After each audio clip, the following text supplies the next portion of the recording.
Mark, what are you doing? I'm messing with the control board. Why are you messing with the control board? What's the big deal? We have a show to do in a few minutes. We do? Sports Paws. Right now? Right now. Right now? Right now.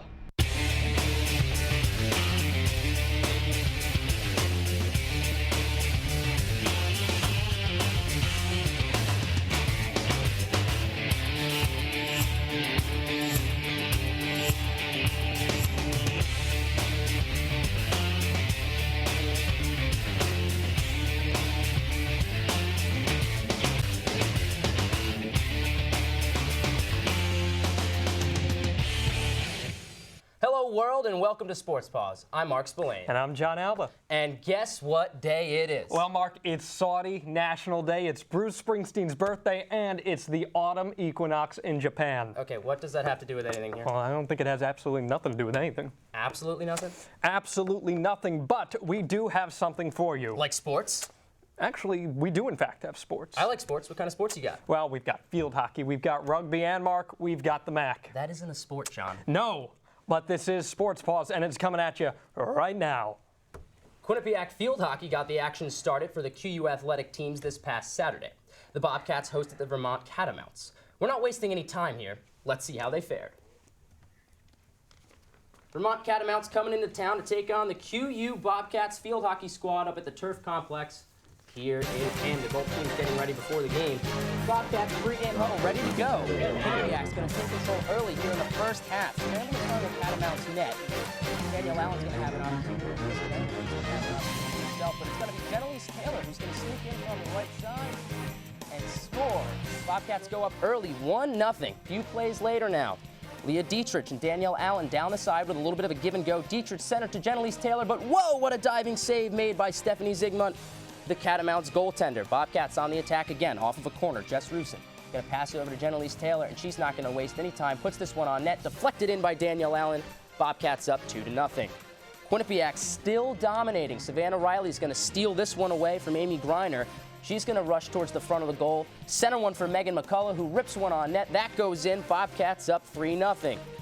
Catamounts with an opportunity here late in the first half.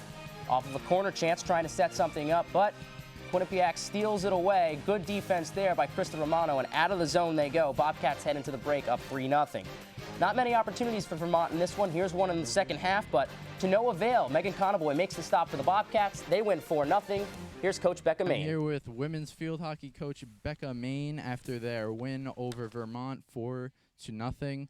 Becca, what were the keys to victory today? I think the keys were actually one of our goals, which was to get the ball and pass the ball in a small game. We weren't looking to do a big ball. We wanted to do a lot of 10-foot passes and move the ball up the field, so we would hope to have numbers, which it did pay off for us. We did a lot of that in the midfield, and then we could break free and had some opportunities on breakaways. So that was the key for today, and also really paying attention inside the circle to get shots and corners and goals. And I think we did that and achieved that. From Catamounts to Hawks. Mark, I know that might be a little too much for you to handle, but I promise you it's not for the Bobcats. Bobcats looking to even their record at 500. We go to the first half, 6.5 minutes into the game. Jenelise Taylor, that's a goal right past Rachel Barnett. Bobcats go up 1-0. Third goal of the season for her. Megan Conboy, a quick diving stop there off the penalty. Bobcats are rolling. Danielle Allen now, the junior sensation. Nice one past the defender, shoots it right. Bobcats get another goal here. Riley over to Engelke in front of the net.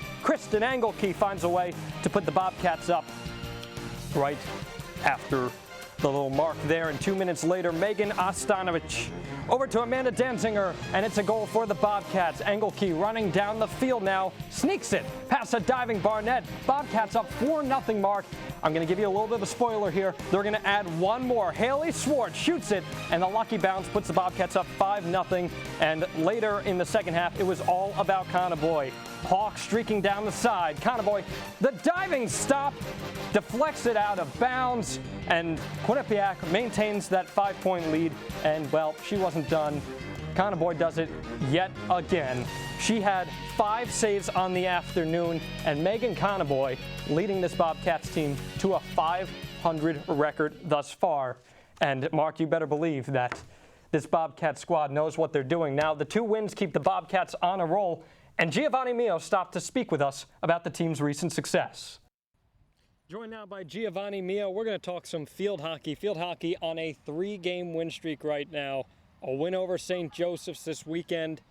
Gio, what's going right with this team? Well, John, it's a mix of everything coming together. They've won their past 3 games by at least scoring 3 goals. They won 3-1 against UMass Lowell. They won 4-0 against Vermont on Saturday. And recently they won 5-0 against the St. Joe's Hawks. And along with that, those are 2 straight shutouts by Megan Conboy. So you got the goaltending, nobody's scoring, but the offense for Quinnipiac is scoring. And that is the main factor in this 3-game winning streak. Well, Gio, you mentioned Conboy in net. What about this offense that's been leading the way? Well, John, there are 2 people that have really stepped up this whole entire season to lead the way, and that would be Kristen Engelke and Jess Rusin. Both girls have at least 10 or more points on the year, and Engelke scored 2 goals in the St. Joe's win. And you're seeing now recently that 11 Bobcats at least have 1 goal for this field hockey team, and one of those people, Haley Schwartz, scored her first in the St. Joe's win. So not only are Engelke and Rusin leading the way, they're helping build a team that has more versatile options offensively. Absolutely, Gio. And we mentioned 4-4, 3-game win streak. How do you continue that success into MAAC play in just a couple weeks? Well, this week they have Old Dominion and they have Hathaway Cross, and those 2 teams are a little bit under average, and Quinnipiac was projected to finish 2nd in the MAAC this year. So recently you've seen a lot of better goaltending from Megan Conboy, and it's probably from the fact that after that 3-2 loss against number 18 ranked Boston College, she kind of switched up her game a bit, started diving for more saves, started throwing her body out there a little bit more, and you've seen 2 straight shutouts. You have the goal scoring, that's going to continue on. That was expected from this team, and it's just all from this point. As long as head coach Becca Mankin can just keep this game plan, they should be fun the next few games. New conference, new analysis. Thanks, Gio, for your time. The annual ECAC Women's Ice Hockey preseason coaches poll was released last week. The league's coaches voted Quinnipiac 4th in the conference among the 12 teams with a total of 94 points. Clarkson, Cornell, and Harvard received the top 3 spots. All 3 of those teams reached the NCAA tournament last season. The Bobcats begin their season September 28th when they host the University of Guelph Griffins for an exhibition game. She's among the best in the world, and now she's officially among the best in the conference. Quinnipiac women's hockey star Kelly Babstock has been named to the Eastern College Athletic Conference preseason all-league hockey team. This is the 3rd time the senior forward has taken home the honor. Babstock is the only player in program history with 100 points under her belt. The team begins regular season play on October 4th at St. Cloud State. And when we return, Quinnipiac holds its first ever Metro Atlantic Athletic Conference sporting event. Would the volleyball team surpass its win total from last year in the historic contest? That and more in just a few.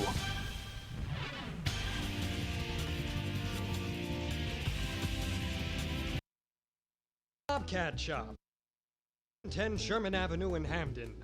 Your #1 choice for Bobcat merchandise. The Bobcat Shop features 2 floors of countless styles and colors. With a full 19,000 square foot screen printing and embroidery operation on the premises, Campus Customs and Simplify can design and decorate any garment or promotional product as quickly as needed. Stop in and say hi.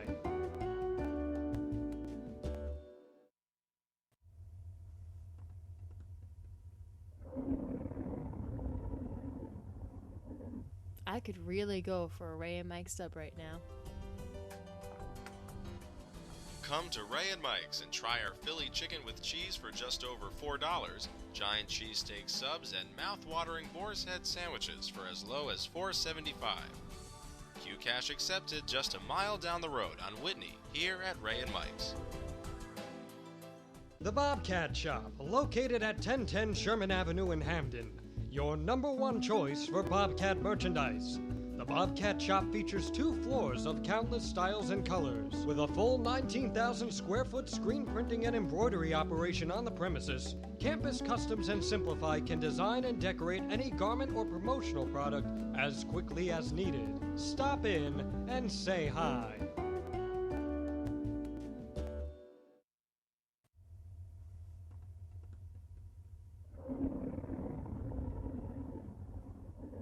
I could really go for a Ray and Mike sub right now. Come to Ray and Mike's and try our Philly chicken with cheese for just over $4, giant cheesesteak subs, and mouth-watering boar's head sandwiches for as low as $4.75. Q-Cash accepted just a mile down the road on Whitney, here at Ray and Mike's. Welcome back to Sports Paws. Men's soccer goalkeeper Borjan Goita took home MAAC Defensive Player of the Week honors after his 10-save performance over the course of 2 games. Emma Ogden took Volleyball Player of the Week honors after she helped lead the Bobcats to a couple of wins over St. Francis College and Morgan State. But it's time to see how they fared this week. The QU volleyball squad returned to Hamden following a week on the road to host the Fairfield Stags in their first ever QU athletic event in the new Metro Atlantic Athletic Conference. The Bobcats were looking to bounce back after a 3-set sweep at the hands of Holy Cross last Wednesday. Let's go check it out at BurtCon. Jump right into the first set. Allison Lee's going to open things up here for the Bobcats. She's going to get a spike and the kill. Good start for Quinnipiac in this one, but quickly they're going to let the momentum slip away as the next serve goes out of bounds and Fairfield would start to take control. Going into the end of the first set here. Carson Mattis is going to serve one over, but Bobcats are going to set it up for Katie Uricki. Zing! She drills one in there for the kill. Bobcats trying to fight back. Not going to work too well, though. The Stags played a nice match in this one. Bobcats are going to try to set one up here, and they're going to get blocked in front of the net. Can't handle that one. Unfortunately for the Stags, Megan O'Sullivan goes down. She's going to have to leave the game, but nonetheless, Fairfield takes the first 2 sets. Now, down 2-0. Into the third set we go. Bobcats starting to fight back. A lot of back and forth play here. They're going to get one block in front of the net. They're going to set one up again, and Allison Lee's there, and she says, "Court's closed, come back later." Stags say, "Okay, you know what? We'll give that another try." They do come back later. Bonnie Conklin says, "Court's still closed." Another block for Bonnie Conklin. Bobcats take the third set. Full control there in the third set, but that would kind of disappear as we go into the fourth set. Right here, Chandler Thornton finishes off that third set for the Bobcats. Fourth set now. Quinnipiac down 2-1. Fairfield starting to take control here, trying to put this one away. Actually, they're going to touch the net there. Carson Matt is going to call for that, but Bobcats are unable to do anything with it. They drop this one. 3-1 in the first ever QU athletic event. So the court's closed. That's why I couldn't get in. That's right. You couldn't get in. I just wanted to post up. Me and Billy Mecca were going to post up. No, Bonnie Conklin said the court's closed. It's unfortunate, but nonetheless, Borjan Goita has proven himself to be one of the Northeast elite goalkeepers. His goals against average over the last 2 seasons, 1.085. He's also made nearly 110 saves in that time. Now, meanwhile, his team finds itself off to a surprising start following losing many of its core scorers. And Goita and the men's soccer team took on Army last Wednesday to see if that start could continue. Bobcats enter this one having already 2 double overtime games under the belt, 1-2-2 overall. Army 5-1-0. Bobcats huddling up. Now, there's a reason I mentioned that double OT stat. Spoiler alert. But we'll get to that after the first half. Neat graphic, by the way, as James Doik sends that ball over to Eric Panzer. So Panzer sends it up forward, and, well, the lob's a little too high. Nothing going on there. Score remains 0-0. Just a little on afterwards, though. Volleying between the 2 teams, and Stevenson Hawkey comes in and grabs that ball away. Nothing comes of it for Quinnipiac. Now, later on in the second half, Cody Gary attempts a shot on Angoita, but he tripped, but he's still able to make the save. Like I said, Angoita is having himself quite the season. Now, Zach Friedenreich sends it over to Simon Hine, and, well, that was close. Yeah, it was close, but no goal. So nonetheless, we head into overtime. Bobcats looking for some noise, and the shot is, well, that's safe. Winston Bolt is able to come down with that one. We're still scoreless. Brandon Straingood with yet another attempt here. Sends it right, but Tanner Vosvik dives and says, no, no, no, not tonight. Intercepted, and Borjan Goita puts the finishing touches on that one. A scoreless tie after 2 overtimes. And guess what? The Bobcats now, they are 1-2-3 on the season. So, Quinnipiac has its first victory in the new conference, regardless of what happened in men's soccer. Jessica Fontaine's 7th-minute goal would be all the women's soccer team would need to down the St. Peter's Peacocks in Jersey City, not the Peahens. The Bobcats would tack on 2 more goals of the heels off Beck Keating and Kelly Caruso as well. Now, Fontaine would assist on the former. So the 3-0 win is the first victory of the season for the Bobcats. They return to Hamden to face Siena at home on Wednesday. And the Quinnipiac cross-country teams traveled to New York to compete in the Iona Meet of Champions on Saturday. The QU women's squad finished in 3rd place with 122 points. Bobcats freshman Niam Ash led the team with a 7th place finish, while 4 other Bobcats finished in the top 40. The University of Albany held off Iona and Quinnipiac with 67 points to take the top spot. Meanwhile, the men's team struggled versus its competition. The Bobcats placed 16th out of 20 teams with 454 points. With just 1 runner in the top 35, the Bobcats could not keep up as Iona ran away, pun intended, John, with the first place finish with just 37 points. I see what you did there. I see what you did there, Mark. But it was a rough weekend on the links for the women's golf team, kind of like for me as well. The Bobcats finished 16th out of 17 teams in the 2013 Yale Women's Golf Intercollegiate Tournament. Quinnipiac shot a team total of 137 over par, once again similar to what I did this past weekend. And the Bulldogs took advantage of the home course by posting a tournament best 22 over. Freshman sensation Nicole Scola led the way for QU with a 229 4-day total. It's time for us to step aside again, but when we get back, we'll look at the women's rugby match versus American International College from Saturday. We'll also update you on some program history for the women's basketball team and upgrades inside the TD Bank Sports Center. Stay tuned. The Bobcat Shop, located at 1010 Sherman Avenue in Hamden. Your #1 choice for Bobcat merchandise. The Bobcat Shop features 2 floors of countless styles and colors. With a full 19,000 square foot screen printing and embroidery operation on the premises, Campus Customs and Simplify can design and decorate any garment or promotional product as quickly as needed. Stop in and say hi.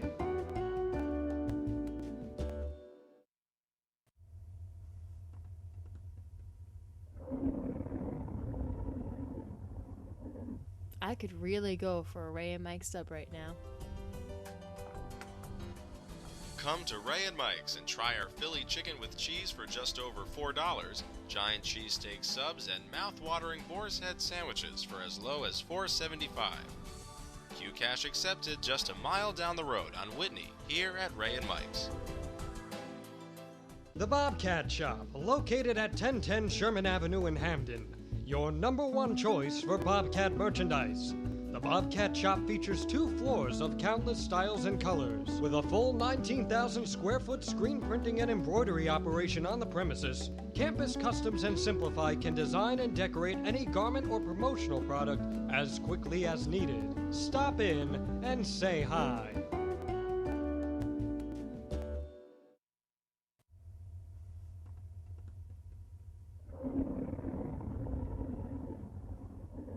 I could really go for a Ray and Mike sub right now. Come to Ray and Mike's and try our Philly chicken with cheese for just over $4, giant cheesesteak subs, and mouth-watering boar's head sandwiches for as low as $4.75. Q Cash accepted just a mile down the road on Whitney, here at Ray and Mike's. And it's time to hit the pitch. No, this isn't baseball, but it's rugby. AIC versus Quinnipiac.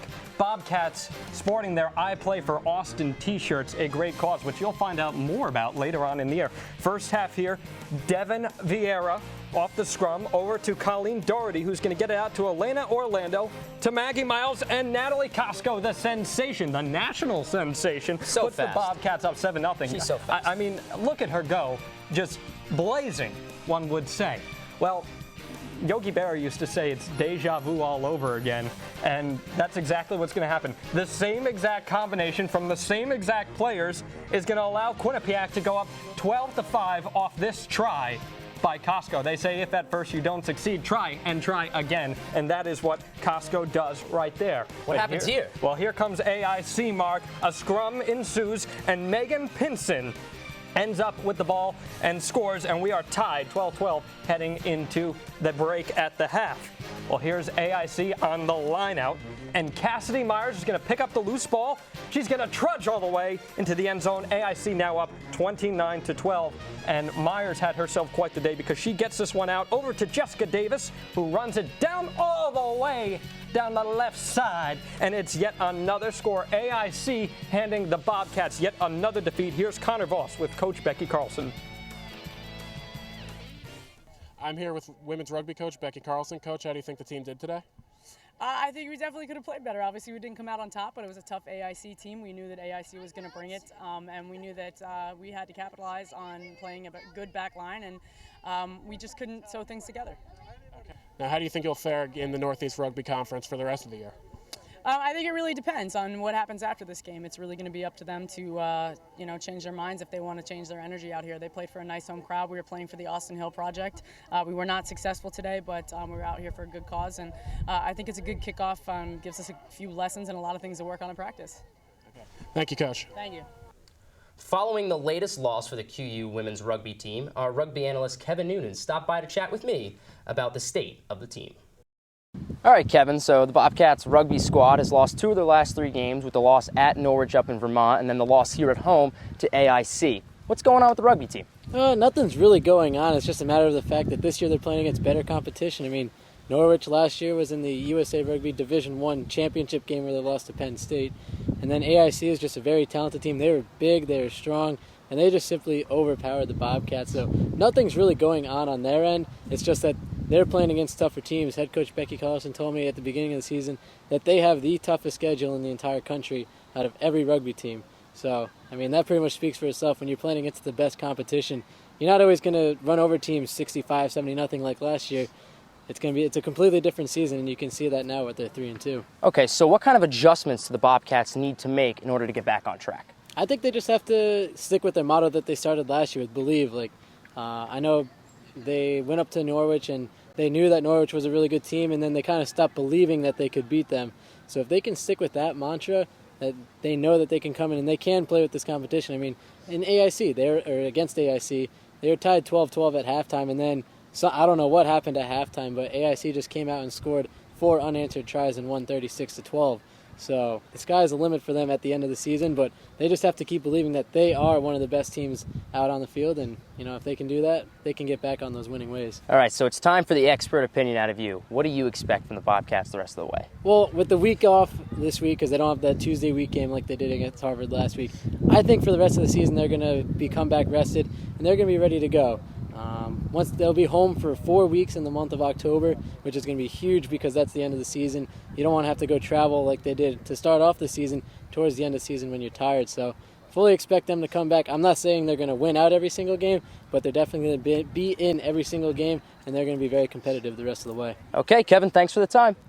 Kevin Noonan, smartest guy I know. Trisha Fabry has had an efficient run of late. Her women's basketball team has lost just 3 games in more than a year and is coming off its first ever trip to the NCAA tournament. Her squad also found out this week that it has a date with Marist on Valentine's Day, how cute, on national television in 2014. But the excitement does not end there, as Lindy's sports magazine has ranked the Quinnipiac Bobcats 25th in the nation in its preseason poll. It's the first time that a Quinnipiac basketball program has been ranked alongside major programs in the poll. LSU placed 1 spot ahead of Quinnipiac, while UConn continues its dominance with the #1 ranking. Quinnipiac will officially kick off its season on November 8th when it takes on North Carolina A&T at home in the first round of the preseason WNIT. Now, we're joined by Jasmine Martin of the Quinnipiac women's basketball team. And first off, how are you? I'm fine, thank you. Thank you for having me. You're always welcome here, Jazz. And I want to ask you first, does a ranking like this affect the way that you guys as a team prepare? I think going forward, it does, only because now we have a target on our back. But we're going to continue to keep working hard and do what we've been doing last year and continue to improve this year. Well, even though the ranking has you guys high, you still rank 3rd in the MAAC behind Marist and Iona, and you have a national televised game versus the Red Foxes on Valentine's Day. So is the team thinking about that game already? I think we have to take it one game at a time. We can't, look forward, because when you do that, then, we can't prepare for the way we should for the games that are right in front of us. So going forward, we're just going to, like I said, continue what we've been doing and take it one game at a time. So this is your first season in the Metro Atlantic Athletic Conference. Do you guys feel the pressure to make a good impression in it? Most definitely. With our season last year going 30-3, we definitely have a target on our back, and people are finally starting to know who Quinnipiac is and what we're about. So going forward in the MAAC, we have to make a name for ourselves. Well, Jazz, thank you so much for your time. We appreciate it. Thank you for having me. So, fun fact, Mark Spillane loves the Kiss Cam. And if you've ever wanted to see the Kiss Cam at the TD Bank Sports Center, well, you're in luck. Quinnipiac Director of Athletics and Recreation Jack McDonald chatted with Sports Paws about the new scoreboards at the arena and some of the new features Bobcat fans can look forward to. These beautiful state-of-the-art scoreboards are another phenomenal statement of Quinnipiac's growth as a university, and in this case, as a Division I athletic department. We are thrilled that President Leahy and the trustees are supporting us with making the TD Bank Sports Center even better than it is with these two beautiful state-of-the-art HD scoreboards as well as fascia boards that are going to circle the entire both arenas. So the fan experience for our Bobcat fans is going to be second to none. The video boards will be better than Fenway Park and Yankee Stadium. So our fans, when they come to Bobcat Madness on October 25th and all of our games throughout this coming year, will see an even better experience and hear a better experience and see video replay and fan shots and kiss cams and food cams and all sorts of neat things. So it's going to be it will be the best Division I scoreboard entertainment system there is. You're right, I do love the Kiss Cam. That's good because I just totally took a guess there. Yeah, well, you were right. Good guess. The Quinnipiac men's basketball team made its annual trip to the Achievement First Bridgeport Academy to meet with the students there.